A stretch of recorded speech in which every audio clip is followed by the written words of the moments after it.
खैर, आज हम भगवान के खिलाफ आदम और हव्वा के पाप के परिणामों पर नजर डालने जा रहे हैं। हम इसे बिगड़े हुए विरासत के तात्कालिक परिणामों के रूप में संदर्भित करेंगे और ये परिणाम आज तक हम पर प्रभाव डालते हैं क्योंकि हम उस पहले जोड़े की तरह हैं। हम सभी पापी हैं जिन्हें एक उद्धारक की आवश्यकता है।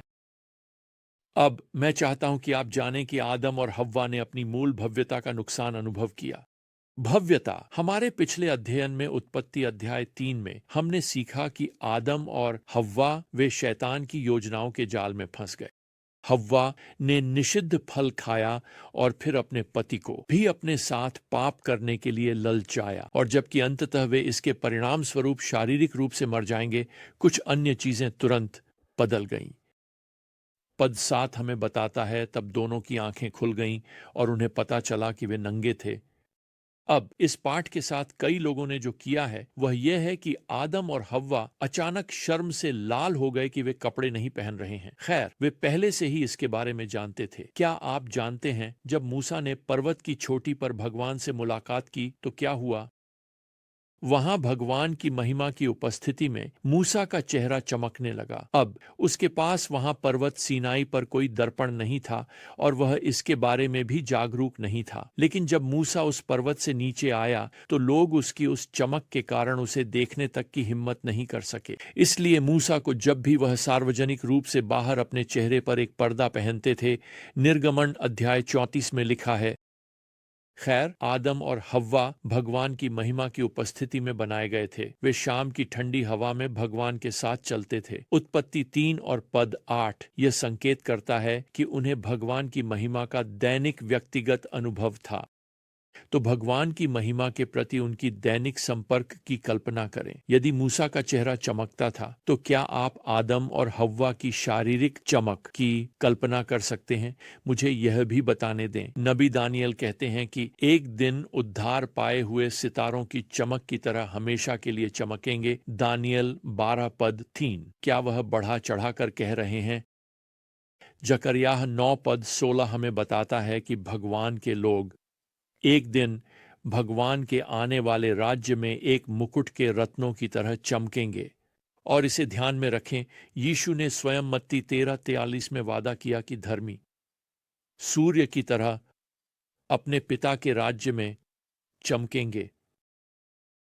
इन वादों को नजरअंदाज करने या उन्हें शाब्दिक रूप से न लेने का कोई कारण नहीं है। भगवान के लोग एक दिन अपने महिमामय शरीरों में भगवान की मूल रचना की पुनर्स्थापित चमक के साथ चमकेंगे। मुझे आपको बताने दें कि क्या होने वाला है। भगवान प्रकाश को फिर से चालू करेंगे और स्वर्ग में विश्वास करने वाला उसी चमक के साथ चमकेगा जो आदम और हव्वा द्वारा खो गई थी। अब यहां बगीचे में जैसे ही आदम और हव्वा पाप करते हैं, भगवान प्रकाश बंद कर देते हैं। वे अपनी चमकदार भव्यता के वस्त्र खो देते हैं और वे तुरंत इसे महसूस करते हैं। एकदम से वे बिना सजावट की नग्नता में एक दूसरे को देखते हुए वहां खड़े होते हैं और उन्हें शर्म आती है। यह पाप का परिणाम है, और चूंकि वे प्रकाश को फिर से चालू नहीं कर सकते, तो वे अगली सबसे अच्छी चीज करने की कोशिश करेंगे। आदम और हव्वा मानव इतिहास में दर्ज पहला धार्मिक कार्य करते हैं। उत्पत्ति 3 पद 7 में हम पढ़ते हैं, और उन्होंने अंजीर के पत्ते एक साथ सिए और अपने लिए लंगोटी बनाई।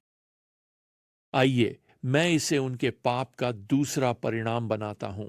उन्होंने आत्म प्रयास की निराशा का अनुभव किया।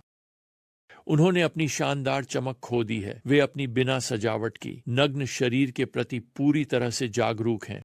वे प्रभावी रूप से अपनी दोषी आत्मा को छिपाने की कोशिश करते हैं। देखिए, यह दुनिया भर में धर्म की प्रेरणा है। लोग अंजीर के पत्ते एक साथ सी रहे हैं। वे अपने पाप को कुछ अच्छे से छिपाने की कोशिश कर रहे हैं। प्रायश्चित, चर्च या मस्जिद की प्रथाएं, मंदिर के अनुष्ठान, मंत्र, गीत, लंबे प्रार्थनाएं, संस्कार, जो भी। मुझे आपको कुछ बताने दें, अंजीर के पत्ते काम नहीं करते। वे दोष को दूर नहीं कर सकते।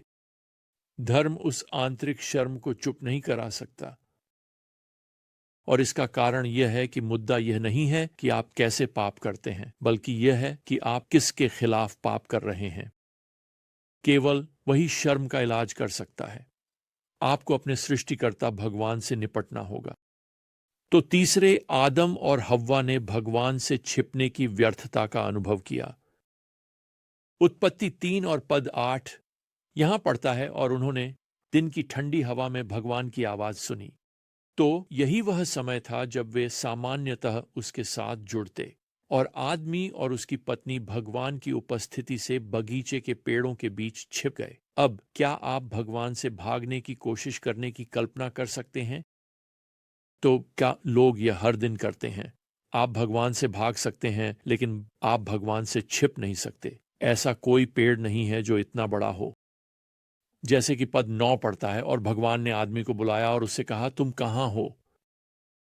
तो भगवान को पता था कि वे कहाँ थे। उसे पता था कि वे किस पेड़ के पीछे छिपे हुए थे। उसे पता था कि आदम अब आकार 38 के अंजीर के पत्ते का सूट पहन रहा था। उसे यह भी पता था कि वे शर्म महसूस कर रहे थे। उसे ठीक ठीक पता था कि वे क्यों छिप रहे थे। तो भगवान पूछते हैं, तुम कहाँ हो? भगवान चाहता है कि वे खुली स्वीकृति और ईमानदार स्वीकारोक्ति के साथ उसके पास आएं। अपोस्टल यूहन्ना लिखते हैं, यदि हम अपने पापों की स्वीकारोक्ति करते हैं तो वह हमें हमारे पापों को क्षमा करने, शुद्ध करने को फेथफुल न्यायी है। 1 यूहन्ना 1:9। भगवान ने उन्हें उत्पत्ति 2:17 में चेतावनी दी थी कि जिस दिन तुम इस निषिद्ध फल को खाओगे तुम निश्चित रूप से मर जाओगे। हालांकि आदम और हव्वा शारीरिक रूप से जीवित रहे, वे तुरंत ही आत्मिक रूप से मर गए। अपोस्टल पौलुस हमें बताते हैं कि आत्मिक मृत्यु अब उस मूल पाप के कारण हर मानव में विरासत में मिली है। यह हमारी बिगड़ी हुई विरासत का हिस्सा है। पौलुस रोमियो अध्याय 5 और पद 12 में लिखते हैं, जैसे एक आदमी के माध्यम से पाप दुनिया में आया और पाप के माध्यम से मृत्यु, वैसे ही मृत्यु सभी मनुष्यों में फैल गई, क्योंकि सभी ने पाप किया। इसलिए हम केवल आदम को दोष नहीं दे सकते, हम सभी पापी हैं। अब शायद आप अभी गाड़ी चला रहे हैं, या आप एक कॉफी शॉप में बैठे हैं, या अपने घर के ऑफिस में हैं। शायद आप उस शांत आवाज को सुन रहे हैं जो यही सवाल पूछ रही है, आप कहाँ हैं? आप भगवान के संबंध में कहाँ हैं? अब शायद आप उस सवाल से भागना और छिपना चाहते हैं। शायद आप धर्म या अच्छे कामों के माध्यम से अपनी शर्म और अपराध को चुप कराने की कोशिश कर रहे हैं। खैर, मुझे बताने दें, कोई भी अच्छा काम कभी भी पर्याप्त नहीं होगा। यही कारण है कि वह छोटी आवाज जिसे आप बंद नहीं कर सकते, आपको बताती है कि आप दोषी हैं, कि जो शर्म आप महसूस कर रहे हैं वह आपको बता रही है कि कुछ सही नहीं है। सुनते रहिए। आप जो शब्द सुन रहे हैं वे छिपने से रोकने, स्वीकार करने, उस पेड़ के पीछे से बाहर आने और भगवान के पास लौटने के लिए एक निमंत्रण है। अब मुझे इस दृश्य से 2 सिद्धांतों की ओर इशारा करने दें जो एडन के बाग में हैं। पहला सिद्धांत यह है, भगवान पहले से ही आपके बारे में सबसे बुरा जानते हैं। वास्तव में इब्रानियों के अध्याय 4 और पद 13 में बाइबल कहती है, कोई भी प्राणी उसकी दृष्टि से छिपा नहीं है, बल्कि सभी भगवान की आंखों के सामने नग्न और उजागर हैं। आप जानते हैं, वह पद आदम और हव्वा और आप और मुझे सीधे जोड़ता है। हम सभी नग्न हैं, हम सभी उजागर हैं। हम में से कोई भी कुछ भी छिपा नहीं सकता।